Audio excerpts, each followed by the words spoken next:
Good afternoon, everyone. Thanks for being here. I call this special session of Montgomery County School Board to order on December 11, 2020 at 12:15 p.m. Please stand for the Pledge of Allegiance. I pledge allegiance to the flag of the United States of America and to the republic for which it stands, one nation, under God, indivisible, with liberty and justice for all.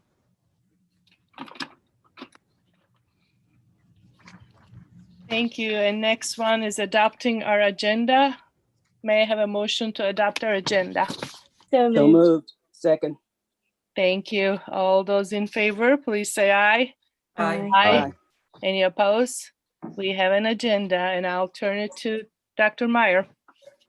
Thank you, Ms. Karan, and thanks to our school board members. And I'm sorry that your day's been interrupted, but we've last couple of days have had some serious issues in terms of substitute shortages in our schools. That's really disrupting the operation of our schools. Yesterday we had 36 unfilled vacancies. Today we had 61 unfilled vacancies, and of course it is, it's due to the quarantines. One thing that I like to say is, basically the increase of COVID spread in our community. It's impacting our staff as they are quarantined due to potential exposures outside the school buildings. The rise in staff absences combined with the low attendance for substitute teachers has created a staffing burden in our schools. And so we see this number continuing to rise on a daily basis, and we believe it will be the case next week as well. And then it's something that we knew would probably happen. This is a result of the Thanksgiving holiday, and we expect to see this again after the winter break coming up. If you would go to the next slide, please. And so what I'm proposing is that we drop down one level to phase 3, level 1, okay? Basically pre-K through 6, there's no change, none whatsoever. Pre-K through 6 will continue to operate as it's been operating. In phase 3, level 1, grades 7 through 12 will mostly participate in remote instruction. What this will allow us to do is to focus our substitute teachers in our pre-K through 6 grades. And so, because we will not need the level of substitutes at the secondary level that we do now. So pretty much what we would do is funnel substitutes to that level. But in this level also, let me just go through it. The students who are eligible to participate still in person are the students with disabilities in the 7 through 12. And then students who receive level 1 or 2 ELL services, students recommended for SAP, and also students who have a D or F average in a class, and students without internet access, and the employees' kids at MCPS. And so in doing some calculations in grades 7 through 12, this will take about 80% of the students out of 7 through 12 and will make them remote learners. So that's a significant amount, and that's why we would have a reduction in the need for so many substitute teachers. In this phase, athletics will continue as we've already started. There will be no change in athletics, and MCPS will continue to operate child care facilities. And so again, the proposal, next slide, is to increase the number of available subs in pre-K through 6. And we think this will do that. We've had, like I said, all these unfilled positions, but there's still, let me tell you, there have been no unsupervised students. But what's happening is it's putting a hardship on our staff and having to readjust and cover classes in their planning time and that type of thing. And so it's something that I don't think we can sustain at that level. So from phase 3, level 1, I'm proposing that we go starting on Monday through Friday, December 18th. And again, grades 7 through 12 participate synchronous remote. Grades pre-K 6 attend in person, no change. We'll prioritize substitutes there. And something too that I'm proposing is on December 21st and 22nd, that all staff members work from home on those 2 days, and students do a sort of Wednesday check-in on that Monday, Tuesday, and 12 months staff have the option to work from home as well. Basically, looking at those 2 days, which are right before the holidays, we already have 118 staff members who plan to be absent on those 2 days. That's not even counting the quarantines. And so that I feel like even with making this change, I am not feeling comfortable that we can staff substitutes on those 2 days as well. I also propose that after the winter break, we stay in phase 3 level 1 from January 4th to the end of the first semester, which is Thursday, January 21st. This is Friday, January 22nd, Monday, January 25th, our teacher work days. Of course, we have a meeting on the 19th to have more discussions as to whether we extend this or not. And that is my proposal. What questions do you have or thoughts? Okay, so my thought is, if we are seeing things at this level, like predicted, and next week is supposed to be worse, after the winter break, it's supposed to be even worse. So why do we think we're going to be able to still staff the buildings at the level after the first semester? Because it basically it puts all of our subs in pre-K through 6 and takes them out of 7 through 12. And so we feel very confident that we will have enough subs to staff our buildings in pre-K through 6. This is a substitute issue is what it is right now. And if we get to the point where we can't staff pre-K through 6, then I will come back to you again and we would have to reduce it again. But we feel at this point, by pulling the subs down to pre-K through 6, then at this level we will be able to do that. Now, if it gets to the point that you're talking about, Penny, then we'll have to look at it again. But right now, this was what would work. It keeps our pre-K through 6 in school, focus the subs there, and then 7 through 12 with the reduction in number of students in the building, we will be able to cover that. Dr. Meyer, I have a question. Oh, I'm sorry. Go ahead, Penny. No, go ahead, Sue. I just had a different question, but similar vein. So the grades 7 to 12, there's still going to be maybe, you said 20, maybe 25% of the students in the buildings. So are you going to be, the teachers are still expected to be there? How are you going to, there's still going to need to be subs in there, aren't there? I'm not following how this reduces the subs, because you still have students going to each class. Are you going to start combining classes, or? Well, that's something that we could do. I mean, there's only 20% of the students who would actually be attending. But they could be spread out through every class, correct? Yes, but what could happen is they could actually combine into one area in small groups. I mean, it's going to be such a small number that, okay. Yeah. Mr. Pauly, do you want to explain how that could work at secondary?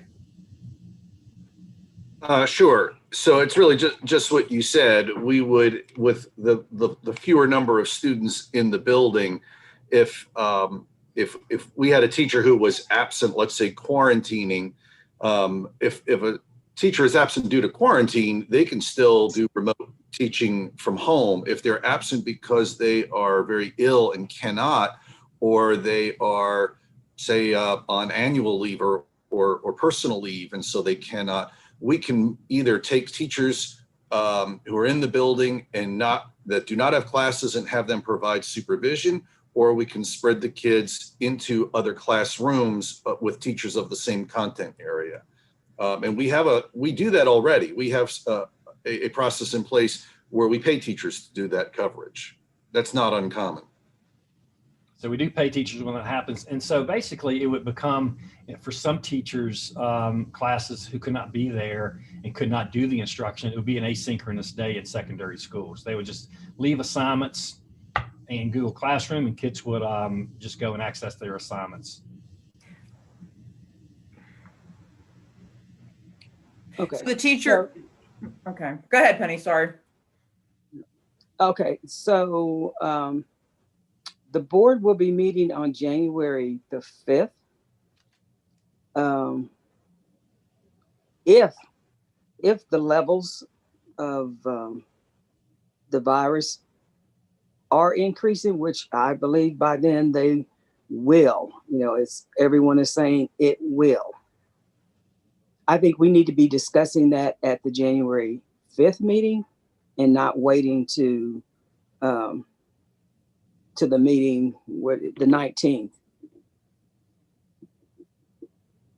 And I would, anyway, go ahead. Yeah, that's my thought for now. Yeah, and we can put that on the agenda for that meeting.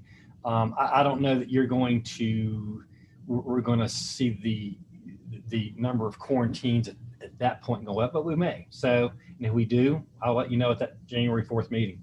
Yeah, that's fine. That's a good point. What other questions? So, the whole 6th grade thing. So sixth graders will be in the school. Correct. So what if it's a class that has 6th, 7th, and 8th graders in it? Because some of them, like band and art and things like that. Or there are some classes where there might be a 7th grader and a 6th grader together. Also, so you're going to have parents. Some parents, they'll have some of their kids will be in 8th grade home, and the others will have 6th grade. Sure, and I think that's the case now. I mean, and the thought is, I'm just wondering, because for those who are listening, the thought is that 6th graders basically are not old enough to be home working remotely. Is that why we choose the cutoff? If you remember, when this was a change we made to that level after those 2 weeks we went remote. It was a pre-K through 4, and so we changed that to pre-K through 6 for the reason of childcare, and with the belief that most 7th graders could be at home and be remote, whereas your 6th graders are new to the middle school, and so that was the thinking there. From the last time we shut down, we changed that and added those 2 grades. And as for mixed classes, then it would just be a hybrid model, basically. 6th graders, there's still 6th graders who are remote right now, obviously. And it would just be a hybrid model with the 7th and 8th graders in that class that may be mixed with 6th graders. Is anyone ready to make a motion at this point that we can continue to discuss? I still have a couple of questions. So the substitutes that we're talking about at this point, we're talking about classroom teachers, aides, or is it just teachers? What are we talking about? It's both, correct, Mr. Knott? Yes, it is both our teachers and our aide subs.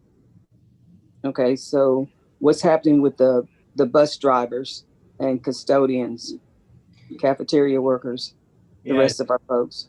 Yeah, we checked on that, and at this point, the staffing in those areas are still at a point where we can be operational.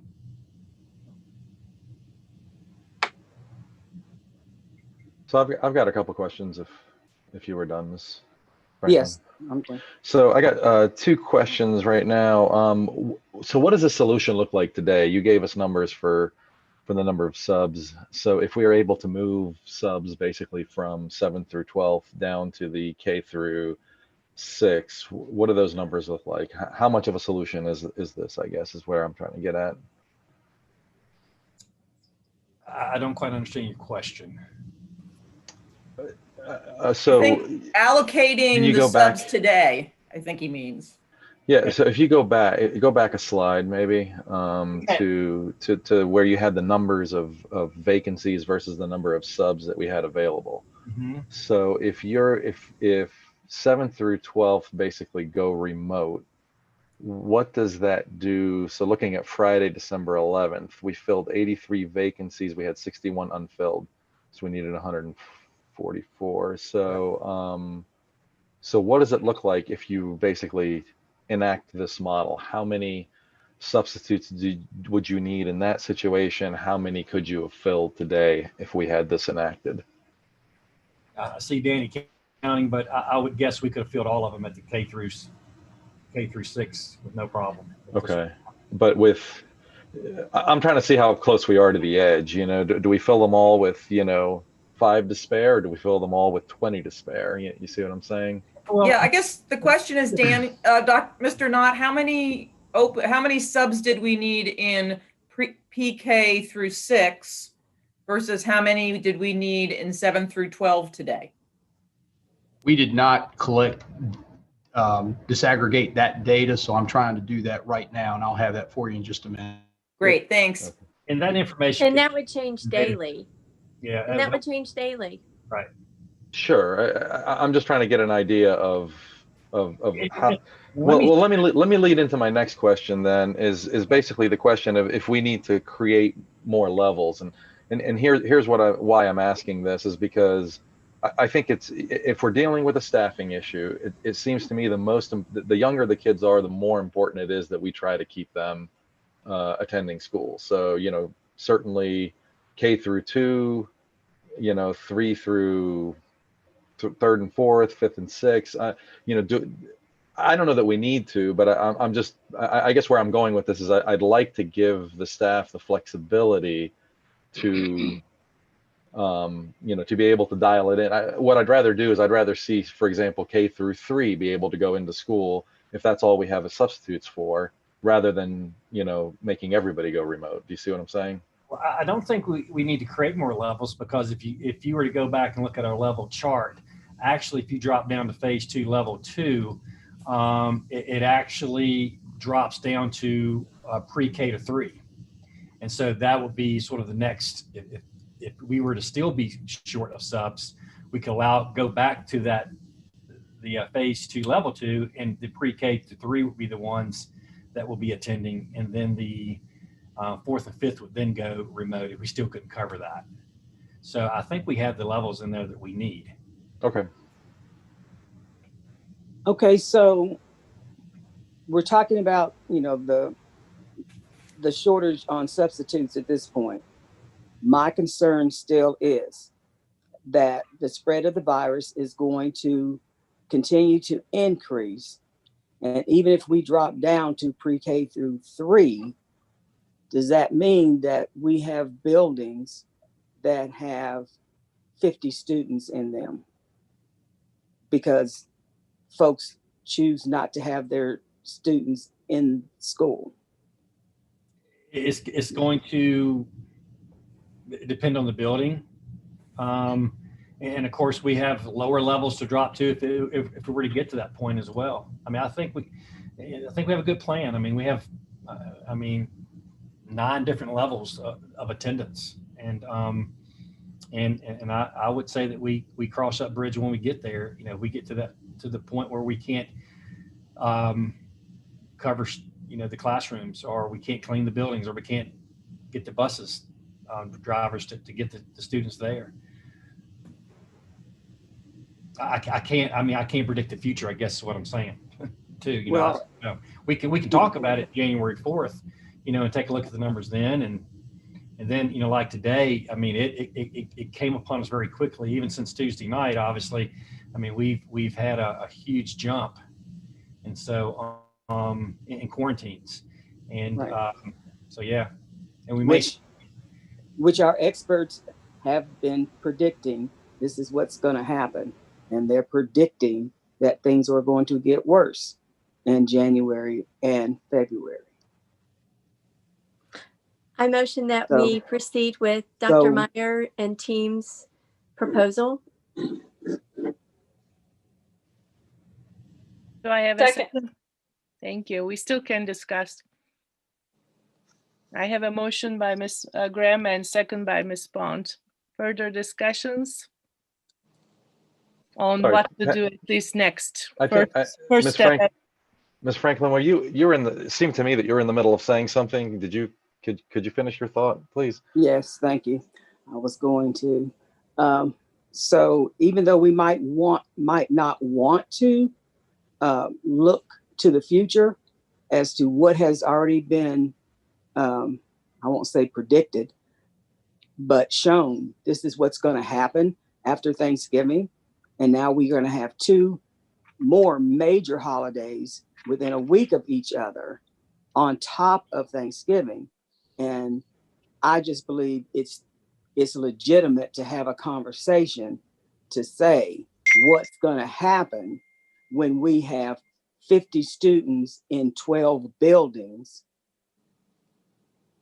How practical is that going to be, and efficient is that going to be for us to keep moving forward?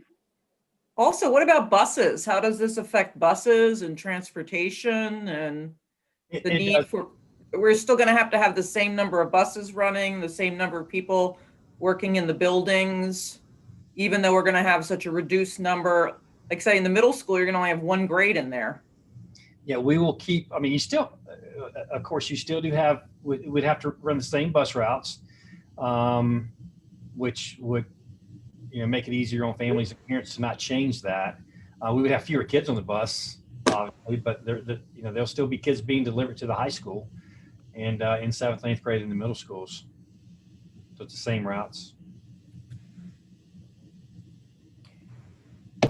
Well, I'm not in agreement with this. I'll be honest. I would feel if I really had, in the perfect world, with people not having the issues that they have with childcare and things, I'd say we need to just go fully remote. That we should just go remote until the end of January. That would be the perfect world. And I know we don't live in that right now.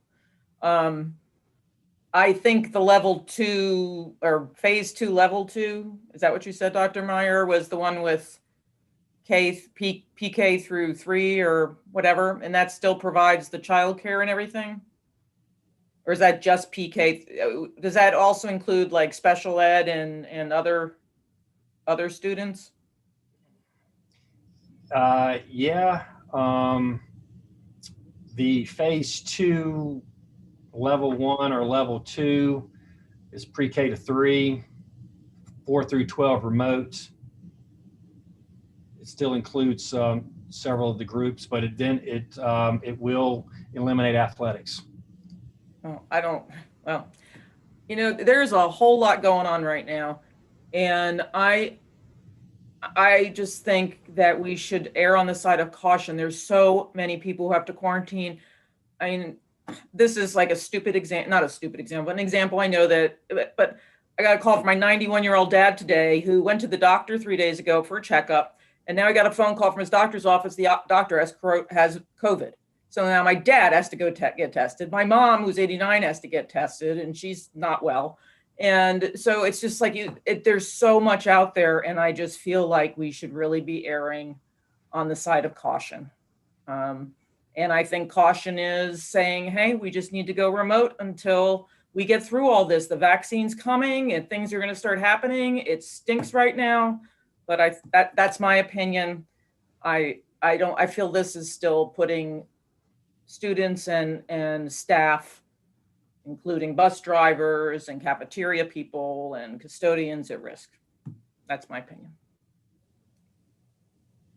Well, I brought this up at the end of the last meeting, so you guys know how I feel about this. I'm happy to have that discussion, Sue, and I agree with you about the concern, but it would require, I think, 4 board members who want to go in that direction. So if we don't have that, then we should discuss, I guess, what's being proposed by the staff here. My overall concern that probably covers both of these things is the fact that, I keep hearing about, teachers not wanting to change things. And I know there's a lot of things that we're doing kind of as a balancing act here, but I think by not doing it, by not changing levels and not, as Miss Franklin said, we have evidence of what's coming. If we can't preemptively react to some of this stuff, I think in some cases we might make things worse, just causing more churn and change in the future. At the same time, this is why I was asking Dr. Meyer, that's why I was asking you about if we need to have more levels. I mean, in an ideal world, if we're just trying to solve staffing issues, then you should be able to dial in for exactly the number of grade levels that you have. But I realize that can also be confusing to parents, and that can cause some more upheaval in its own way. So, it is a balancing act. I think for me, I would like to see us go to an even lower level when we come back from break. Certainly, I will support any reduction in level at this point. So I'd like to hear what the rest of you have to say.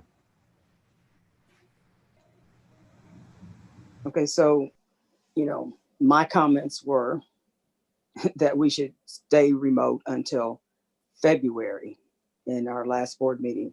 But hearing from teachers and staff not to make a change, and I believe that change that they were talking about was a change for the rest of the year, as to how we would move forward for the rest of the year.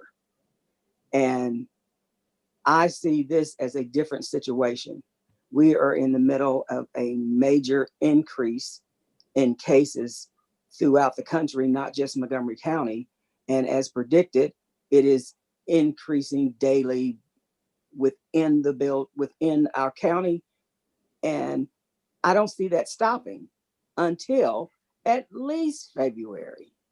So as Mr. Chewbacca said, I believe, and Ms. Cass, we need to just shut things down until the end of January, when things start to level off just from the spread because of the holidays. And hopefully vaccines will be starting to be distributed and administered, and we will be able to get to a much better place at that point. Okay, board members, now that we have a motion and second at hand, let's go with the vote for that motion and second. Ms. Karan, I guess I'm hoping to get a little more discussion from everyone else on this, because I don't know how to vote on this if I don't know everybody else's feelings on the other half, right? I mean, we could do that, I suppose, but I think it's counterproductive to not have the full discussion. Well, my feeling on that, we have, when we had the 200 plus emails, there were quite a bit number of emails were supporting the kids in schools. So I think completely going, I know what the conditions are, but completely going remote from today, I don't think it will be a good idea.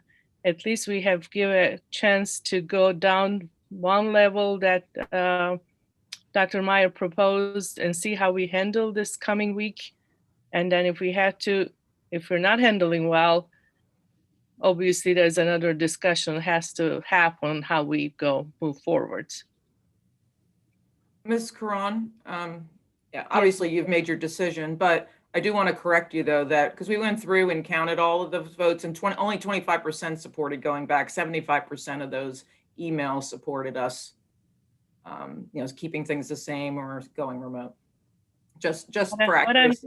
What I'm trying to say is there is we received even this morning couple emails. There's enough parents out there that complete remote, it will be quite disastrous for them as well. We have emergency essential workers that they don't know what to do with their kids. We have obviously special education kids. We have to be careful. It's easy to, say remote and shut down. That's the easy solution, obviously, and the safest solution probably too. But I think my point is we adults and our teachers and staff included to do a little better, because, otherwise we're punishing the kids. That's how I feel. Okay, so this is not an easy decision in any kind of way. I know. I absolutely understand the impact that it will have on families, because we've been down this road before, but we have not had the level of infection that we have now. And that's why I'm saying what I'm saying, and I believe what we should do. As I said, I heard loud and clear from the survey, from visiting the schools, from emails, what the concerns were. And I believe the concern to change what we were doing on an everyday basis was no. But the concern that the level of infection is a whole different issue. It is not saying we're going to shut down for the rest of the year. It's we're going to shut down because we believe that is the safe thing to do for our students, our staff, our parents, and our community. I agree. I mean, good, Ms. Cron, you just said that. You said the safest thing to do would be to go remote. I think our responsibility is to do the safest thing. That's what we should do. The safest thing. And it's not always an issue. I mean, we take into account public opinion for sure, and we take into account what our staff and our teachers tell us, including our central office staff. But I think at some point there's a safety factor here that that we need to consider. And I think the other thing to consider is that given where the numbers are going, I think there's a good chance that we may get shut down anyway, or that forced to go remote. And I want to be careful, I guess, about terminology. I'm not, Ms. Karan, I'm not necessarily suggesting, I mean, I agree with Ms. Cass and with Ms. Franklin. I think at least for that first week back, if not further, we should probably go down to, a level 1 where most kids are fully remote, if not everyone fully remote. But I guess all I'm asking for is a discussion on, if there's even an appetite among one more board member to reduce the level for that first week or two, or until the end of the second quarter, beyond what the staff is asking us to do on this particular staffing issue.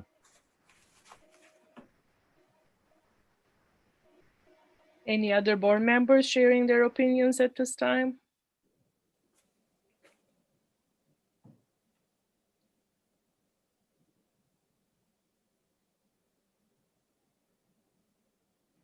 I had one more question about the mechanics of this for Dr. Meyer and maybe for Carl. I heard you say something about the teachers who are quarantining, who are absent or absent for quarantine reasons, could still teach remote. Did I understand that correctly? Yes, I probably should have said like self-quarantining out of like an abundance of caution, not sure because they are sick. Okay. So is that something new, or is that something we've been doing? Well, we wouldn't have been able to do it, I don't think, because we had students in person and remote. Oh, I see. Okay. All remote. Then yeah. We can go. Here's where I start to think about this, not just from beyond just the staffing concern, right? You start thinking about the number of substitutes that we have. And is Barbara on this call here? She is. Where's Barbara? I don't see her on my screen. Okay, I trust that she's there. So I think, I think the question maybe for it's an easier question for you, Carl, because if we go 7th through 12th remote, then the teachers do have that option. And I think in some ways this could be an advantage, and I'm looking to you to advise a little bit on this, but I think in some ways it might be better for kids to have, their regular teacher, if you will, teaching them remotely than to be in person in the school with a substitute, especially for a prolonged, period of time. And Mark, let me say that has been happening. I mean, teachers who have been quarantined have several have been actually teaching their classes from home when they're quarantined. Okay. Because of the number of kids in school, still needed a sub in their classroom. And so, of course, Oh, I see. no one, Okay. no one would be asked to teach if they were sick, obviously. But yeah, some of this has been happening. Yep. Go ahead, Danny.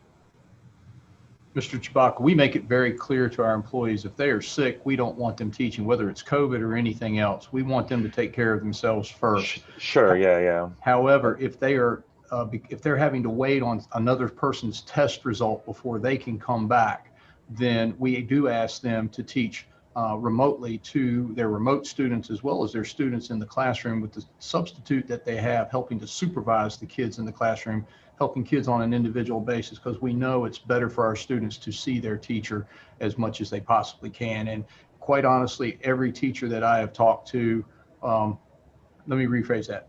99% of the teachers that I have talked to have understood that and have done that when they weren't sick. Some, quite honestly, have done it even when they were still not feeling good, and I couldn't get them not to. Yeah. No, I hear that.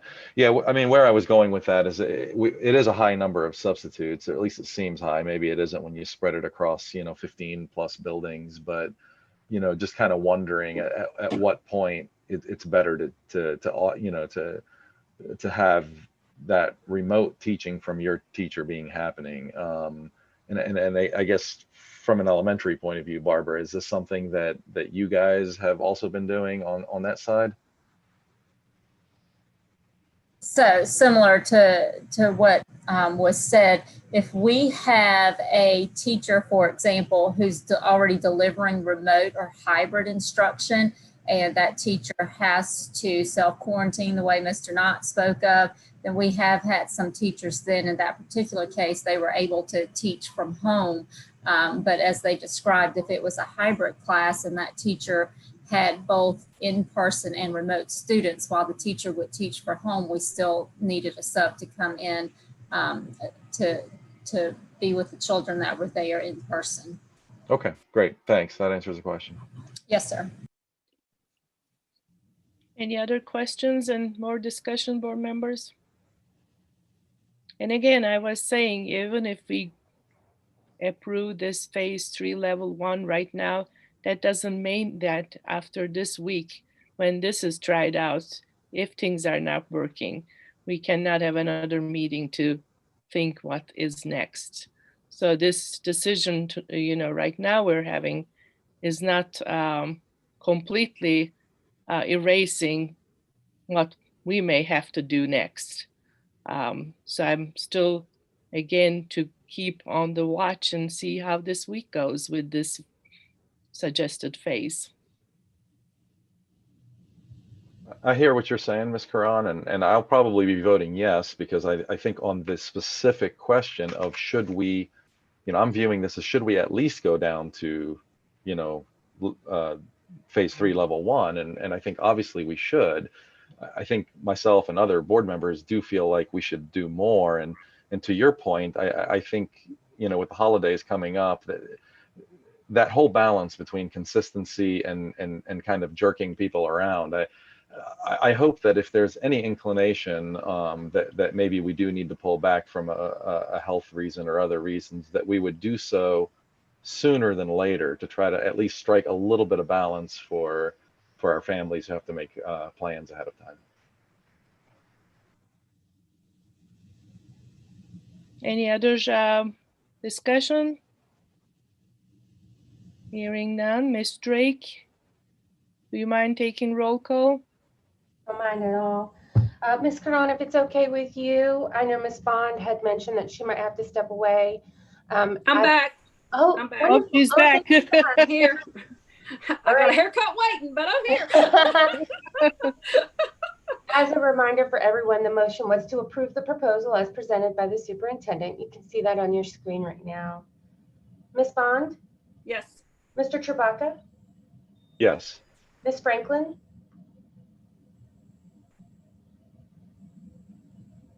Ms. Franklin, you're muted. Sorry, no. Ms. Graham? Yes. Ms. Cass? I'm saying no, but I would like it recorded that the reason I'm saying no is that I don't think this is sufficiently low enough of a level.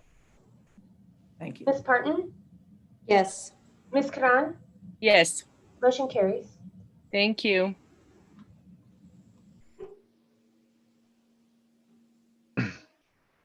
Dr. Meyer, do you have anything else at this time? I do not. Just thanks to all the board members for making yourselves available. Thank you, everyone, and I'll see you on the Tuesday again on Zoom for VSPA. Till then, stay safe.